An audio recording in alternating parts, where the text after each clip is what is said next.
Country వైడ్గా important competitive ఎగ్జామ్స్లో వరుసగా జరుగుతున్న పేపర్ లీక్స్, అవకతవకలు లక్షలాది మంది స్టూడెంట్స్ ఫ్యూచర్స్తో ఆడుకుంటున్నాయి. అందుకే ఈ ఎగ్జామ్ సిస్టంపై అందరికీ మళ్లీ నమ్మకం తీసుకువచ్చేందుకు, ఈ అక్రమాలకు పర్మనెంట్గా చెక్ పెట్టేందుకు మోడీ గవర్నమెంట్ ఒక బిగ్ ప్లాన్తో ముందుకు వచ్చింది.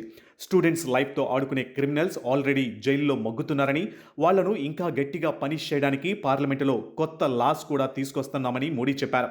అయితే కేవలం పనిష్మెంట్స్ మాత్రమే కాకుండా ఫ్యూచర్ను మైండ్లో పెట్టుకుని ఎగ్జామ్స్ అన్నింటినీ టెక్నాలజీ సాయంతో చాలా జెన్యూన్గా, సేఫ్గా కండక్ట్ చేయాల్సిన అవసరం ఉందన్నారు.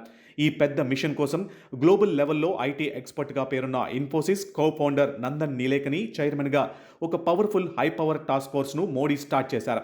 ఈ టాస్క్ ఫోర్స్లో నీలేకనితో పాటు ఇండియాలోని టాప్ డిపార్ట్మెంట్స్కు చెందిన బెస్ట్ బ్రెయిన్స్ను మెంబర్స్గా పెట్టారు.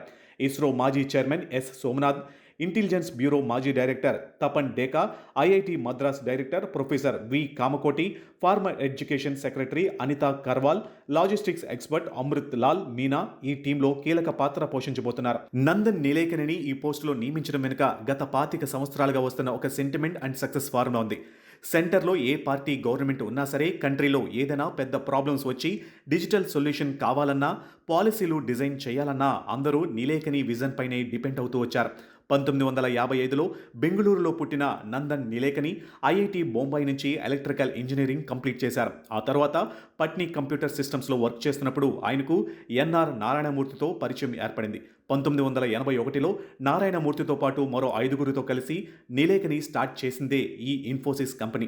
2002 నుంచి 2007 వరకు ఇన్ఫోసిస్ సీఈఓగా ఉన్న టైంలో ఆ కంపెనీని వరల్డ్ లెవెల్ ఐటీ జాయింట్గా మార్చడంలో ఆయన కీ రోల్ ప్లే చేశారు. ఆ తర్వాత 2014లో పాలిటిక్స్లోకి ఎంట్రీ ఇచ్చి బెంగళూరు సౌత్ నుంచి కాంగ్రెస్ టికెట్పై ఎంపీగా పోటీ చేసిన లక్ కలిసిరాక ఓడిపోయారు.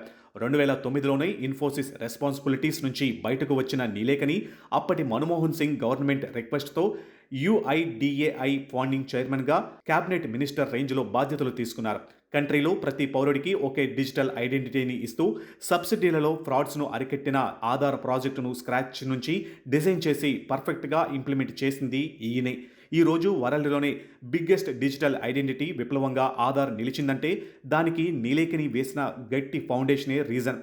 కేవలం ఆధార్తోనే ఆగిపోకుండా ఇండియాలో మనీ ట్రాన్స్ఫర్స్ రూపురేఖలనే మార్చేసి ఇప్పుడు వేరే కంట్రీస్కి కూడా ఎగుమతి అవుతున్న మన యూపీఐ సిస్టమ్ డిజైన్ వెనుక ఉన్న నీలేకని హ్యాండ్ ఉంది. దీంతోపాటు జీఎస్టీ ట్యాక్స్ సిస్టమ్స్కి టెక్నికల్ సపోర్ట్ ఇచ్చిన ట్యాగ్ ఆఫ్ కమిటీకి, ఆ తర్వాత ఆర్బీఐ డిజిటల్ పేమెంట్స్ కమిటీకి, మొన్నటికి మొన్న సుప్రీంకోర్టు ఏఐ కమిటీకి, అలాగే పవర్ సెక్టార్ కోసం పనిచేస్తున్న ఇండియా ఎనర్జీ స్టాక్ టాస్క్ ఫోర్స్కు కూడా ఆయన హెడ్గా వర్క్ చేశారు. మన కంట్రీలో ఎగ్జామ్స్ వ్యవహారాలను డీల్ చేయడం నీలేకనికి ఇదేం ఫస్ట్ టైం కాదు. గతంలో 2018-19 ఆ టైంలో ఎస్ఎస్సి ఎగ్జామ్స్ లీకేజీలు వివాదాలపై విచారణ జరిపేందుకు సుప్రీంకోర్టు వేసిన రిటైర్డ్ జడ్జి జిఎస్ సింఘ్వి కమిటీలో కూడా ఆయన ఒక ఇంపార్టెంట్ మెంబర్గా ఉన్నారు. అందుకే కంట్రీలోని ప్రతి ఒక్క స్టూడెంట్ మైండ్లో ఎగ్జామ్స్ పై పోయిన కాన్ఫిడెన్స్ను మళ్ళీ బిల్డ్ చేయడానికి ప్రైమ్ మినిస్టర్ మోడీ ఆయన ఎక్స్పీరియన్స్ను నమ్మి ఈ బాధ్యతలను అప్పగించారు.